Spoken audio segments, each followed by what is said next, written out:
ગુજરાતનું પાટનગર ગાંધીનગર ફરી એકવાર આંદોલનોથી ગુંજી ઉઠ્યું। એક સાથે 3 વિરોધ પ્રદર્શનોએ પોલીસને દોડતી કરી દીધી। વિદ્યાર્થીઓ અને કર્મચારીઓ પોતાની માંગો સાથે વિધાનસભાનો ઘેરાવ કરવા નીકળ્યા, પણ વિધાનસભાનું સત્ર ચાલતું હોવાથી આમ થઈ ન શક્યું।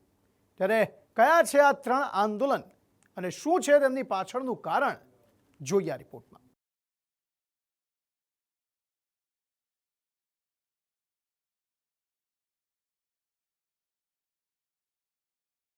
ગાંધીનગર ફરી એક વખત વિરોધનો અખાડો બન્યું છે। પડતર માંગો સાથે ફરી માર્ગો પર પ્રદર્શન કરવામાં આવ્યા। વિદ્યાર્થીઓથી માંડીને કર્મચારીઓને રોકવા પોલીસે પણ મોરચો સંભાળવો પડ્યો। એક તરફ પોસ્ટ મેટ્રિક સ્કોલરશિપ ફરી ચાલુ કરવા માટે આંદોલન ચાલતું હતું, તો બીજી તરફ આરોગ્ય કર્મીઓએ મોરચો માંડ્યો હતો। ગૌણ સેવાનું પરિણામ જાહેર કરવાની માંગ સાથે ઉમેદવારો પણ મેદાનમાં હતા। અનુસૂચિત જાતિ અને જનજાતિના વિદ્યાર્થીઓ માટે પોસ્ટ મેટ્રિક શિષ્યવૃત્તિ ફરી શરૂ કરવાની માંગ સાથે વિદ્યાર્થીઓ ગાંધીનગરમાં ઉમટી પડ્યા। આમ આદમી પાર્ટીના ધારાસભ્ય ચૈતર વસાવા અને વિદ્યાર્થી નેતા યુવરાજસિંહ જાડેજાની આગેવાનીમાં વિદ્યાર્થીઓએ વિધાનસભાનો ઘેરાવ કરવા માટે આગેકૂચ કરી। પોસ્ટર, બેનરો સાથે સૂત્રોચ્ચાર કર્યા। જો કે પોલીસે તેમને આગળ વધતા રોકવા માટે રસ્તા બંધ કરી દીધા। વિરોધ વધુ ઉગ્ર બનતા રસ્તામાં જ ચૈતર અને યુવરાજસિંહ સહિત ઘણા પ્રદર્શનકારીઓની અટકાયત કરી લેવાઈ।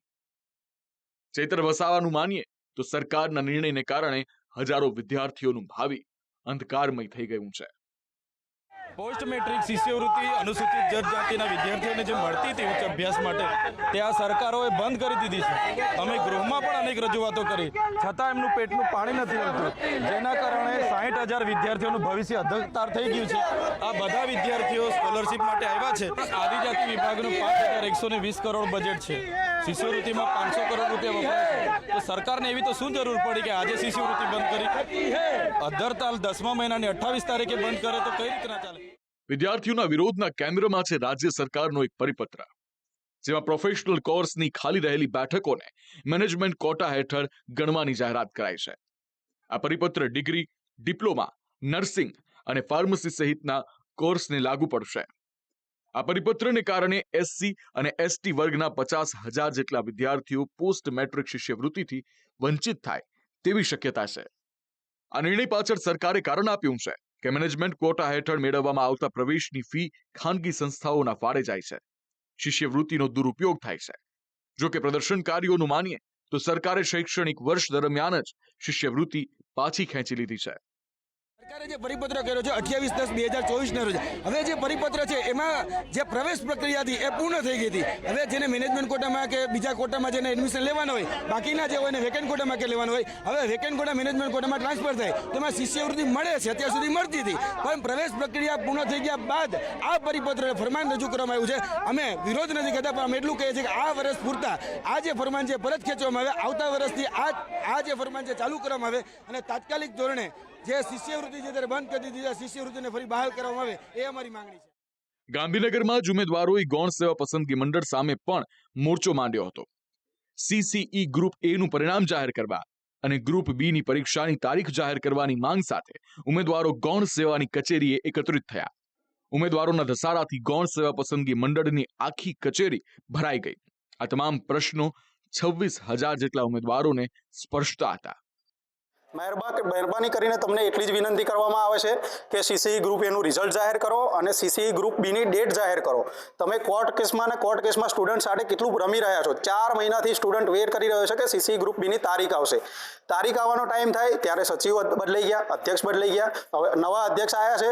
એ સાહેબ શ્રી હજી એમની રીતે બધી માહિતી લે છે અને બધું જવાબ આપી રહ્યા છે। તો અમારી સાહેબને એટલી જ નમ્ર વિનંતી છે કે તમે સાહેબ રિઝલ્ટનું જાહેર કરો અને ગ્રુપ બીની એક્ઝામ ડેટ જાહેર કરો। તો આ તરફ આરોગ્ય કર્મીઓએ પણ સત્યાગ્રહ છાવણી પાસે સરકાર સામે મોરચો માંડ્યો હતો। 20,000 જેટલા આરોગ્ય કર્મીઓ માસ સીએલ પર ઉતર્યા। ખાતાકીય પરીક્ષા રદ કરવા અને ગ્રેડ પેમાં સુધારા સહિતના મુદ્દે દેખાવો કર્યા। પોલીસે ધરણા માટે મંજૂરી આપી ન હોવા છતાં પણ સૂત્રોચ્ચાર સાથે ધરણા કરવામાં આવ્યા। છેલ્લા 2.5 વર્ષથી અમારી માંગણી હતી ટેકનિકલ ગ્રેડ પે અને ખાતાકીય પરીક્ષાઓની મુક્તિ, પણ 60 વખત રજૂઆતો કરવા છતાં પણ અમારો કોઈ નિકાલ આવેલ નથી। એના અનુસંધાને આજ રોજ એક માસ સીએલનું આયોજન કરેલું છે। આ માસ સીએલ પૂર્ણ થતો જો નિર્ણય નહીં આવે તો ના છૂટકે અમારે ગાંધીજી ત્યાં માર્ગે આગામી 7 દિવસ પછી પણ અચોક્કસ મુદતના ધરણા કરવી ફરજ પડશે. હાલ જ્યાં વિધાનસભાનું સત્ર ચાલી રહ્યું છે ત્યારે ગાંધીનગરમાં ત્રણેય વિરોધ પ્રદર્શનને અટકાવી દેવાયા. નવાઈની વાત એ છે કે વિધાનસભામાં ત્રણેયમાંથી એકય પ્રશ્નની ગૂંજ ન સંભળાઈ. કોંગ્રેસના ધારાસભ્ય કિરીટ પટેલે વિધાનસભાની બહાર આરોગ્ય કર્મીઓની માંગને વાચા જરૂર આપી.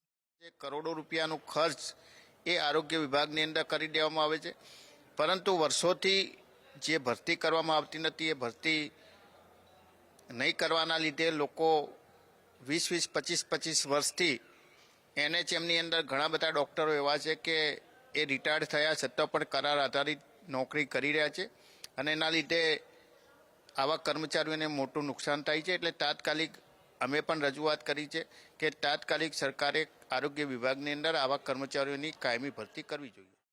હવે જોવું એ રહેશે કે આમાંથી કોની માંગ પહેલા પૂરી થાય છે અને કોણે ચૂંટણી સુધી રાહ જોવી પડે છે. બ્યુરો રિપોર્ટ, સંદેશ ન્યૂઝ.